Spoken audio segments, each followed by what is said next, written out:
Good morning. After a bit of a late. Welcome to the Flavian Amphitheater, better known as the Colosseum. This thing was commissioned by, I think, Vespasian or his son Titus after they took over at the end of the Julio-Claudian dynasty. So the brief history is Nero made everybody mad. There was a bunch of rebellion. There were a bunch of people who tried to be emperor, but in the end, the one who won was Vespasian, who was in charge of the legions in Judea. And so he was responsible for constructing this, sort of in order to wipe out some of the self-aggrandizing nonsense that Nero had done. So this, for the longest time, was the largest theater in the world.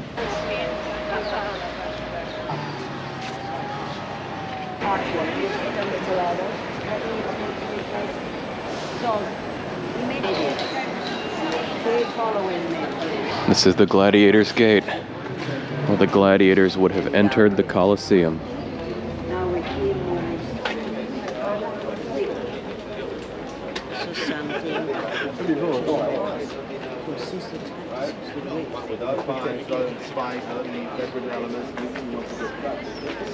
So the original Colosseum capacity was up to 85,000 people.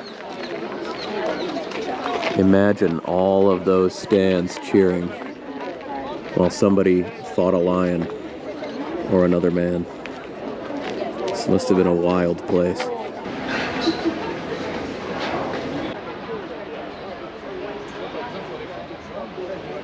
There's like a parakeet or a parrot, yeah. Parrot. They have two different kinds. Look at that. He's right there. Little green guy, yep. Oh, a little family of them up there. There's Constantine's Arch.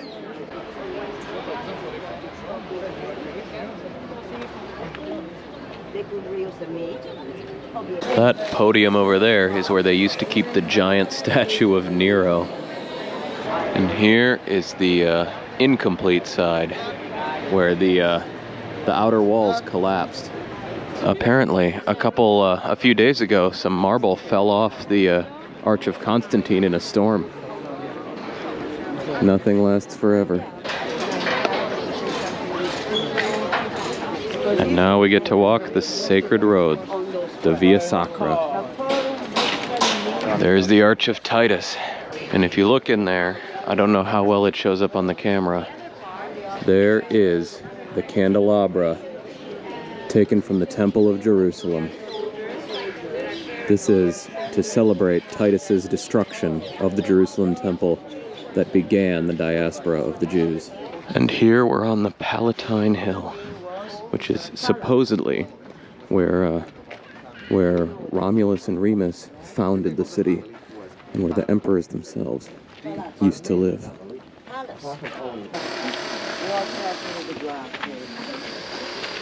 Look, if you look downward over there. There's a little left of the original marble floor. So this is where the emperors had their banquets. Look at that floor. It's no longer level because it's collapsed down onto the heating system. But if you look here, that's where the emperor used to sit, and this is where all the tables used to be.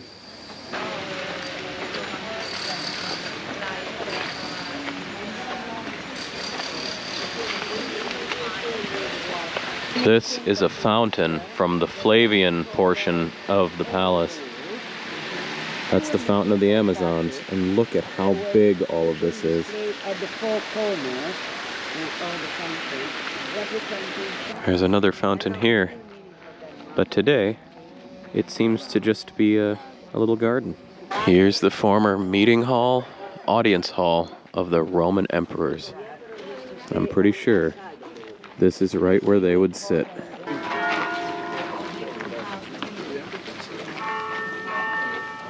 So this is how it felt to be an emperor. Pretty cool.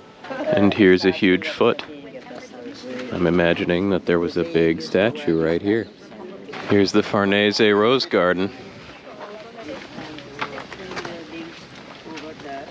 And behold, the view from the Palatine of the Roman Forum.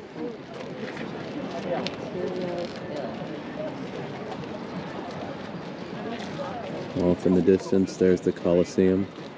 I believe that those are baths. Look at all of that. This is where it happened, folks. This is ancient Rome in its grandeur. I love that all that's left of whatever temple was right there is 3 lone columns. More balcony agriculture. So I was wrong. This isn't a bath. This is the former Basilica of Constantine, which was used apparently as a type of exchange. So, cool. Guess I found my way back to Wall Street after all, 2 years later. Another one of these, I'm guessing, fake caves. And here is an original bust of Julius Caesar made during his life. Those are very rare, and since it kind of seems to align with a lot of them, you can tell that he was kind of a sallow, stoic-looking guy. And welcome back to the Via Sacra. We are following the final steps of the Triumphal route down into the Forum. There was the palace we were standing on earlier. This is a former temple to Antoninus Pius and his wife. You can see right above the columns, it's still written there. And here's all that's left of the Temple of Vesta, where the Vestal Virgins kept the fire burning. Wow, that is significant. Romulus and Remus's mother was a Vestal Virgin, and that tradition was kept alive until the end of paganism in Rome. And this was the house of the Vestal Virgins. The pools remain, but all the columns and porches and whatnot are gone. Statues of Vestal Virgins, almost all of them missing their heads. And here we are, in the center of the Roman Forum. This is the square where, for 500 years, Rome's decisions were made. This is where the people would meet, this is where the markets would be held, and this is where, even during the imperial period, after the emperors were basically ruling everything, they would still come down here to build their temples. Every colonnade, every remaining bit of stuff is the remains of a former temple. This is a numinous place. That over there is the Triumphal Arch of Severus, who founded a whole new dynasty in the 200s, I believe. Here are the remains of the Temple of Concord, which was constructed by a victorious Senate to celebrate how well it got along with the plebs. Immediately after it had screwed the plebs over in numerous ways to the point where they couldn't fight back.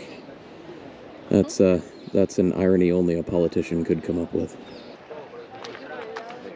So the Vatican has a museum? Me laying in bed in the morning staring at my phone. Me eating that fish cone from Cinque Terre. Here's the Arch of Janus from the 4th century. This one's getting a lot less love than Constantine's. And here's the famous Mouth of Truth, as seen in Roman Holiday. I'll be back to Italy. Didn't bite me. And this is the crypt of Adrian I, named because he claimed to have found several saintly relics and stored them here. The skull of Saint Valentine. And this is the old Forum Boarum. Much of it was torn down or built over in that area, but we've got some interesting temples here. We've got an ancient temple of Hercules, the patron saint of gym bros. Here's the infinite column, which I assume is at least late Roman, but probably later than that.